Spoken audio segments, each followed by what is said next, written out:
Voici l'audio du commentaire concernant 1 Corinthiens, chapitre 6, les versets 9 à 14. Ne savez-vous pas que les injustes n'hériteront pas le royaume de Dieu? Ne vous y trompez pas. Ni les débauchés, ni les idolâtres, ni les adultères, ni les dépravés, ni les homosexuels, ni les voleurs, ni les cupides, ni les ivrognes, ni les insulteurs, ni les accapareurs n'hériteront le royaume de Dieu. Et c'est là ce que vous étiez. Quelques-uns d'entre vous, mais vous avez été lavés, mais vous avez été sanctifiés, mais vous avez été justifiés au nom du Seigneur Jésus-Christ et par l'Esprit de notre Dieu. Tout m'est permis, mais tout n'est pas utile. Tout m'est permis, mais je ne me laisserai pas asservir par quoi que ce soit. Les aliments sont pour la vente, et le ventre pour les aliments. Et Dieu détruira l'un comme les autres. Mais le corps n'est pas pour l'inconduite. Il est pour le Seigneur, et le Seigneur pour le corps. Et Dieu qui a ressuscité le Seigneur, nous ressuscitera aussi par sa puissance. Commentaire. Plusieurs dépendances et dépravations sont nommées ici, et toutes empêchent d'entrer dans le royaume de Dieu et de Christ. Mais le Seigneur est plein de bonté et de pardon pour quiconque se détourne de ses mauvaises voies. Ézéchiel, chapitre 33, verset 11. Dis-leur, je suis vivant, oracle du Seigneur, l'Éternel. Ce que je désire, ce n'est pas que le méchant meure, c'est qu'il change de conduite et qu'il vive. Revenez, revenez de vos mauvaises voies. Pourquoi devriez-vous mourir, maison d'Israël? Dans ce passage, le Seigneur parle à son peuple. Encore aujourd'hui, le Seigneur parle à ses enfants et leur dit, « Revenez et repentez-vous de vos mauvais penchants. » Colossiens, chapitre 3, verset 5. « Faites donc mourir votre nature terrestre, l'inconduite, l'impureté, les passions, les mauvais désirs et la cupidité qui est une idolâtrie. » Pourquoi prendre le risque et jouer ton salut? Le Seigneur te veut saint, sainte, dans tes pensées, dans tes actions, dans tes paroles. Matthieu, chapitre 5, versets 27 et 28. Vous avez entendu qu'il a été dit, tu ne commettras pas d'adultère. Mais moi, je vous dis, quiconque regarde une femme pour la convoiter a déjà commis adultère avec elle dans son cœur. Jude, chapitre 1, versets 14 à 21. C'est aussi pour eux qu'Enoch, le 7e patriarche depuis Adam, a prophétisé en ces termes. Voici que le Seigneur est venu avec ses saintes myriades pour exercer le jugement contre tous et pour faire rendre compte à tous les impies de tous les actes d'impiété qu'ils ont commis et de toutes les paroles dures qu'ont proférées contre lui les pécheurs impies.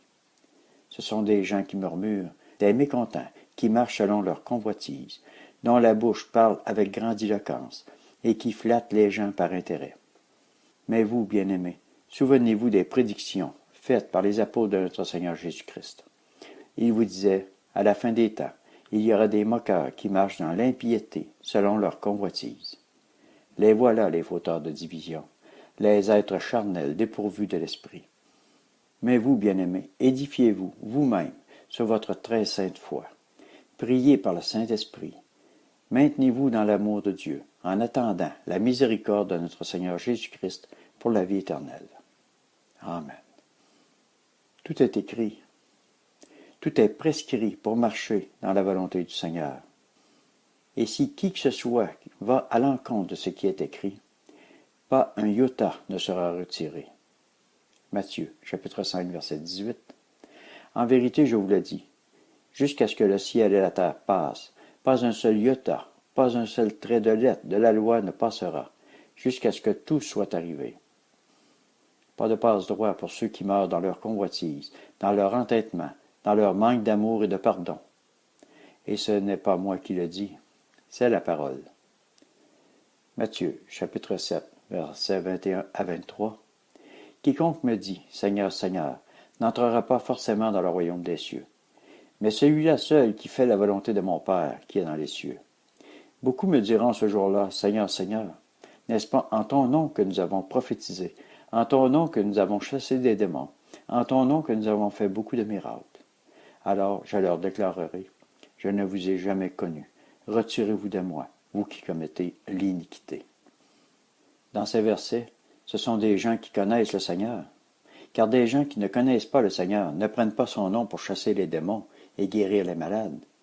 Et surtout, ils ne prophétisent pas. Alors pense-y, mon frère, ma sœur, avant d'aller salir ton âme, car tu ne sais jamais l'heure de ton départ. Alors sois irréprochable pour recevoir le vêtement blanc et la couronne de vie. Jacques, chapitre 1, verset 12. Heureux l'homme qui endure la tentation, car après avoir été mis à l'épreuve, il recevra la couronne de vie que le Seigneur a promise à ceux qui l'aiment. Seigneur, que ton nom soit sanctifié, que ton règne vienne et s'établisse dans chacun de tes enfants, pour que la sainteté soit. Seigneur, pardonne-nous d'avoir des tentations et renforce-nous pour que nous restions justes par Jésus-Christ, notre Seigneur. Garde-nous, Seigneur, dans ton amour, et ne nous laisse pas entrer en tentation, mais délivre-nous du mal. Amen. Merci, Jésus. 1 Corinthiens, chapitre 10, verset 13. Aucune tentation ne vous est survenue qui n'ait été humaine. Dieu est fidèle et ne permettra pas que vous soyez tentés au-delà de vos forces. Mais avec la tentation, il donnera aussi le moyen d'en sortir, pour que vous puissiez la supporter. 2 Pierre, chapitre 2, les versets 20 à 22.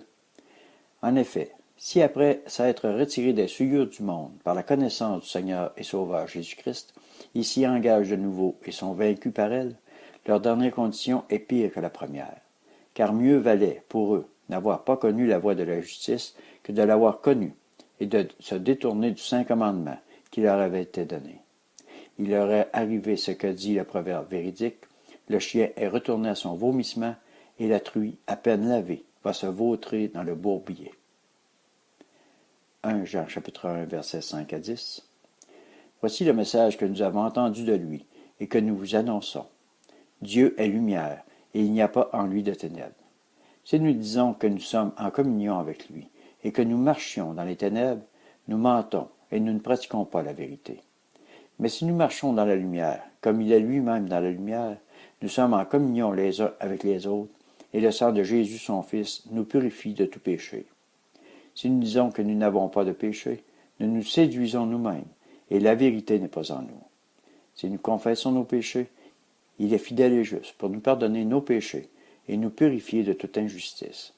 Si nous disons que nous n'avons pas péché, nous le faisons menteur, et sa parole n'est pas en nous.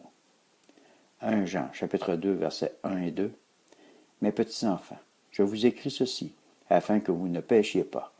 Et si quelqu'un a péché, nous avons un avocat auprès du Père, Jésus-Christ le juste. Il est lui-même victime expiatoire pour nos péchés, non seulement pour les nôtres, mais aussi pour ceux du monde entier.